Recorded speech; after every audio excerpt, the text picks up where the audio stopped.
welcome to this video about Google Colab. So Google Colab, or Google Colaboratory, is the environment that we're going to use to learn Python.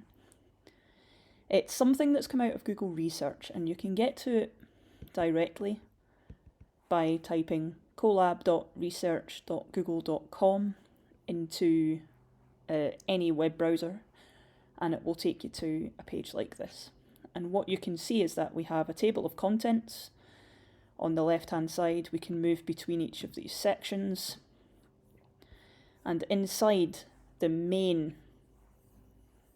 editing area, we have various bits of code. Now, you can create these and you can put copies into your own drive. You can build up your whole library of Google Colab notebooks.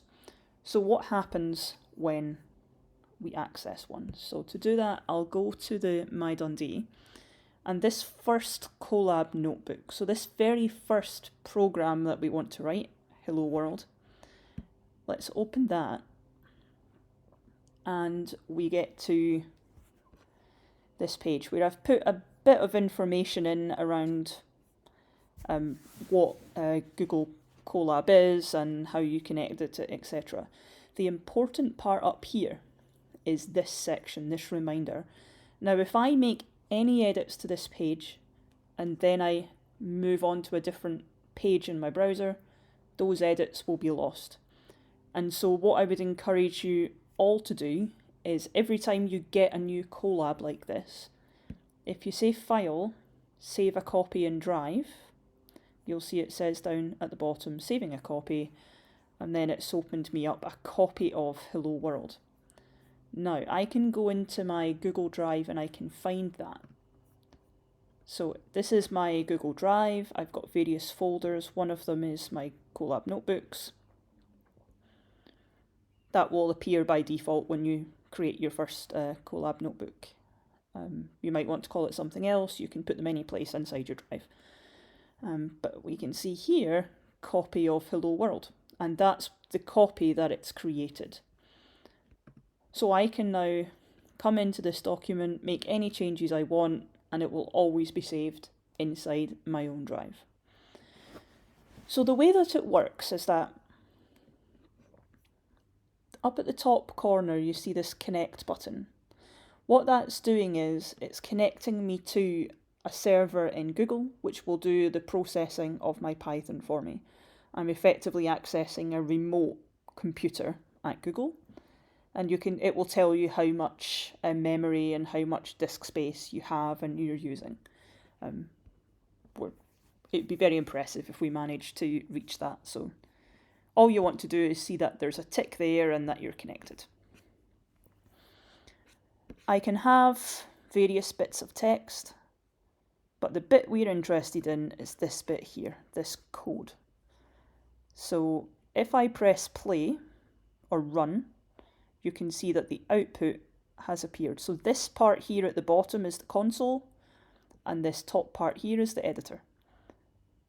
So you can close it to get rid of the console, and press it again, and it will open the console.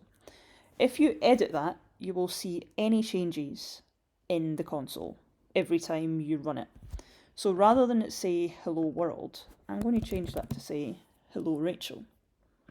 Run it again so we can see. So in terms of the Hello World program, we are sure this works, our environment is set up, and we're now ready to go on to do more complicated things.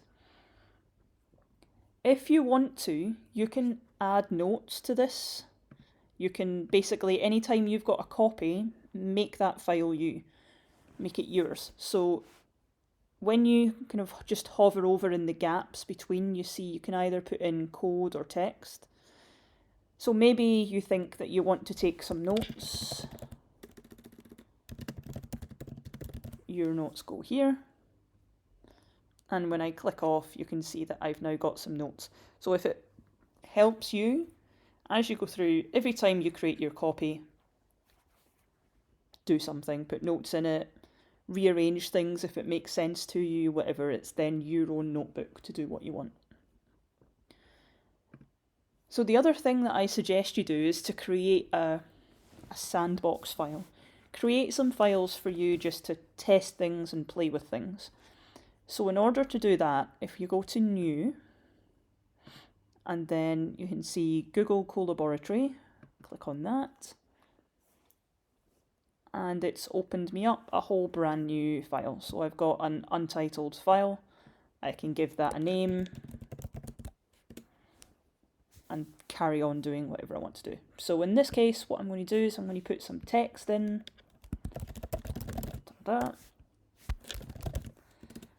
I can add links, I can add images, I can add emoji if I feel like it. Let's pick, no, an airplane, why not? I can make lists, bullet pointed lists, I can make text bold, and you'll see that all appear on the right hand side, so that when I click off it, it will then become part of my document. If you want to delete something, there is a delete option there. Done. Now the key thing is that any code you type, you can run it, but importantly the entire document is your code. And what I mean by that is, if I create a variable,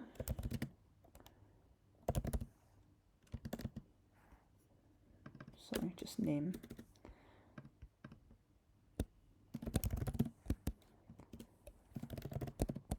and then I ask it to print it out, you can see I'm running. Now this time I didn't press connect first, so it just took an extra few seconds because it was doing the connect thing.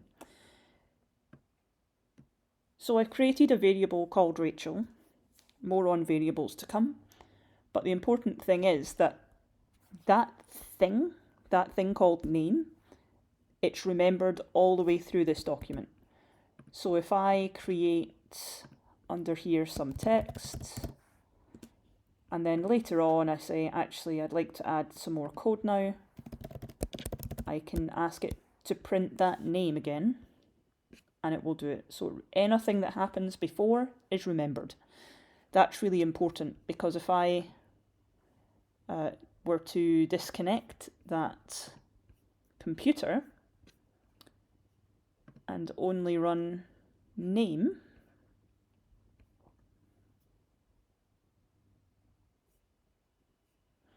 we've ran into some issues. It says name is not defined. This is what defines the name. So if you're running something with lots of different parts, just make sure you run each one in turn. My error will go away now, and I've got Rachel there. So Google Colab, super simple to use, very varied, you can do lots of things with it, but absolutely please remember this reminder, make sure you save a copy to your drive for every one that we're working on, so that you don't lose any work that you've put in.